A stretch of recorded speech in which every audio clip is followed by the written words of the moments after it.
Marahil may mga tao talagang pinanganak na swerte, gaya ni Kuya. Kung paswertihan lang din ang pag-uusapan, ay hindi magpapatalo dyan ang taong aking ikukwento. Bakit nga ba naging swerte ang lalaking ito?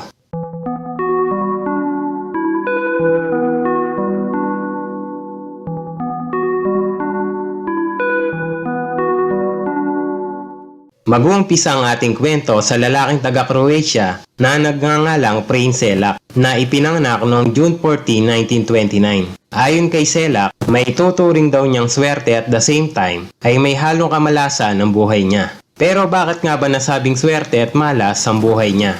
Well, si Selak kasi ay 7 beses dinaya ang kamatayan. Noong January 1962, habang ang lalaki ay nakasakay ng tren papuntang trabaho, hindi nito inakala ng araw na iyon ay ang umpisa na malapelikulang pangyayari sa kanyang buhay. Lula ng tren, makalipas lamang ang ilang minuto, ang kanyang sinasakyan ay tumaob at nahulog sa isang ilog. Nagkagulo ang mga sakay at dali-dali nagsilangoy palabas ng tren. At isa na nga si Selak sa maswerteng nakaligtas. Noong sumunod na taon naman, ang lalaki ay sumakay sa eroplano. Bibong-bibo si Selak habang pasakay nito. First time lang kasi sumakay ng lalaki at excited na rin ito makita ang inang may sakit. Makalipas nga ang ilang sandali, nang papalanding ng eroplano, ay bigla namang nagbukas ang pintuan nito. Ayon sa kanya, dahil sa lakas ng hangin, ay nahigo palabas ang kanyang katawan. Anong swerte nga naman at nang bumagsak si Selak, ay lumanding ito sa isang dayami. Ang mga naiwan naman sa eroplano ay minalas at hindi nakaligtas.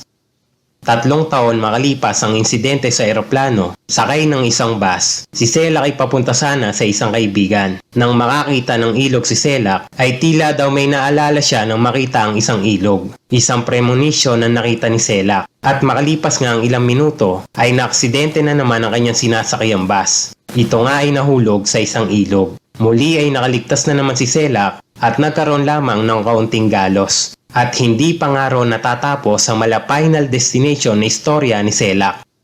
Taong 1970 naman, 4 na taon makalipas ang aksidente sa bus, habang cool na nagmamaneho at hindi lubos maisip ni Selak na muli ay maaksidente na naman siya. Ang kanyang kotse kasi ay bigla na lamang nagliyab sa gitna ng kalsada. Ang malupit na reflexes ni Selak ang siya ring nagligtas sa kanya. Ang lalaki ay mabilis na nakatalon palabas ng kanyang kotse.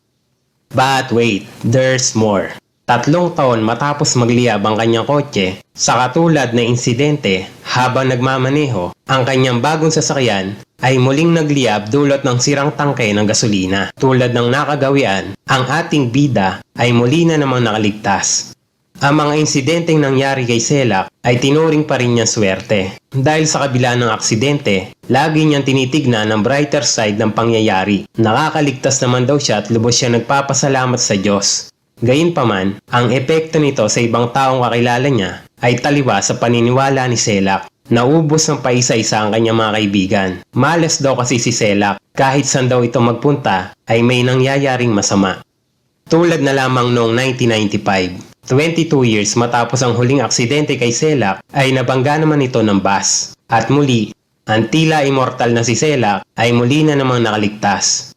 At ang nakakaumay na aksidente kay Selak ay nasundan muli noong sumunod na taon. Ang lalaki ay nabangga naman ng truck habang minamaneho ang kanyang napakaswerteng kotse. Napaka-ironic na kapag naka-seatbelt ka daw habang nasa loob ng sasakyan ay ligtas ka. Kabaliktaran naman ito ng nangyari kay Selak. Ang hindi niya pagsusuot ng seatbelt ang nagligtas sa kanya sa kapahamakan dahil siya ay tumalsik palabas ng kotse at ang kanyang sinasakyan naman ay nahulog sa bangin. Tila pelikula napapanood ang eksenang nangyari kay Selak noong araw na iyon. Habang tinitignan ng kotse sa ibaba ng bangin, ang ating bida ay nakabitin sa isang puno.